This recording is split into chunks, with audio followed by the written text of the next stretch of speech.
Well, for the first time in 20 years, since 2004, the new Toyota Prius has been named the Car of the Year by MotorTrend.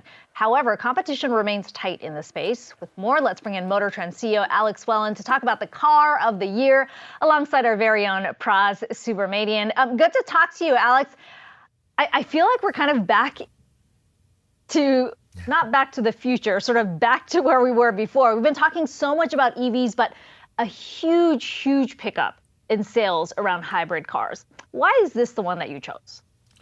The Prius is kind of undeniable. It's been 20 years, right, since we awarded the Car of the Year, but now everything from the value, the safety, the design, exactly how it works, the engineering, the efficiency, its purpose. It's just one of these cars that after seeing it designed the way it does, and they have 20 years of experience at Toyota, we absolutely loved it. I've driven it, and hybrids are really the topic right now because we got so excited about EVs, and Praz knows this too, that we forgot for a moment about the hybrids that were out there, and we were trying to make this leap to from internal combustion, right, to fully electric. And I think hybrids really are a high bridge.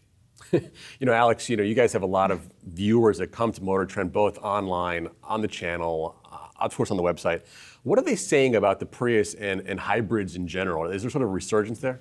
There is. I mean, when you look at the cars, we have our buyer's guide. So we look at all kinds of different cars, and we kind of soup to nuts talk about these cars, and we test them. We're vigorous in all of our testing. And then you look at the rankings, right? Over and over, Tesla still comes up number one, at least for cars. And the Toyota RAV4 comes up for SUVs, for the hybrid. But 8 out of 10 of the cars that people are looking at are EVs or are hybrids. And then when you look at our rankings, they go to the SUVs, but then they immediately go to the EVs and they go to the hybrids. So we haven't seen this drop, essentially. Hybrids definitely are on the up and up. And I think that we're going to see that more over the next few years as we look to bridge kind of where we go from here to there, I think. So you mentioned that in terms of the ultimate car rankings, SUVs are first, followed by EVs and then hybrids. I guess, are you seeing is there any kind of drop off though with regards to EV search, not popularity, but interest? Because we've been seeing a lot of people demand on the EV started coming down a bit because prices are so high now, lack of infrastructure, things like that. Are you guys sort of seeing that on the site as well? Yeah, we have seen, again, I would put the fully EVs at the top, but as a general matter, anecdotally looking at all the traffic, I think that you're seeing a surge in hybrids because infrastructure and range anxiety, right? We're all worried about whether we can get from here to there and will there be somewhere to actually power up. And then, of course, price. Price is higher. For a certain segment of the audience, it's perfect, but for those who want to get into an EV-like or electrification, the Prius is incredible, right? 45 miles it can go on a charge, and it's $27,000, which is unheard of. So, Alex, let me follow up on that point because, certainly EVs can be quite divisive when you think about where this debate has gone. We've certainly heard those who are more in the ICE car camp say, look, I told you, EVs don't have the runway to go.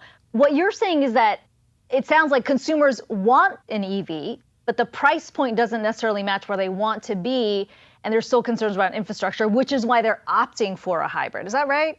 Yeah, I think, look, I wouldn't say that all people in this category want to go to a hybrid. I think it is a special category of people that have a certain lifestyle. There's so many people who want to go directly into an EV. But if you live in Los Angeles, where I am, it's not something you think about a lot because you have the infrastructure there and it might be in the right price point or the right range. But there is this new cohort or segment of people who really want this hybrid because it will hybrid them from here to there. And for the time being, they can use this to go their 40 miles and not have to fill up on a tank of gas. So I think what we're seeing right now is, yes, a slight slowing in the marketplace because there is a segment of people who want to get into this that know that eventually they'll be in an EV, but they're just not ready yet because they don't have the infrastructure around them to support that car.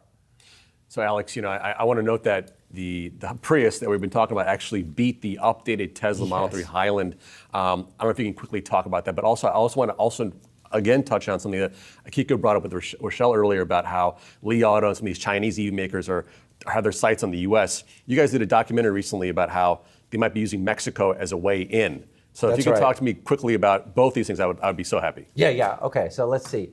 So blasphemy, like untouchable, the Tesla. And there's a certain type of status that comes with driving this Tesla, as is the Prius, right? There's a very passionate group of people who love their Prius and will love the new design, which is very, very sleek. I think price point really is really where that comes down, and just this history of being able to create these cars. And the hybrid, obviously the Tesla is fully electric, so it solves a different problem for people who are trying to get into that market. For those who are ready for EV, many will go to the Tesla still.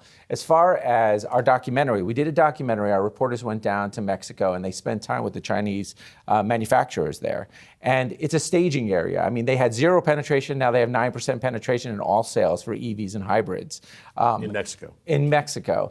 But what's interesting is not only are they doing so much more business there, for many people, they feel like it may be an end run to getting into the US. It's very difficult to go directly from China into the US, and there are a lot of rules that prevent them from doing that. But if they are able to do it from Mexico, and that's what we were learning, that may be the way we see a lot of these cars come in. So we have that documentary on the website as well, too, and people can take a look. Cool. Yeah, I highly recommend it. Certainly a very fascinating documentary there. MotorTrend CEO Alex Wellen, as well as Yahoo Finance's Praz Subramanian, joining in on the conversation.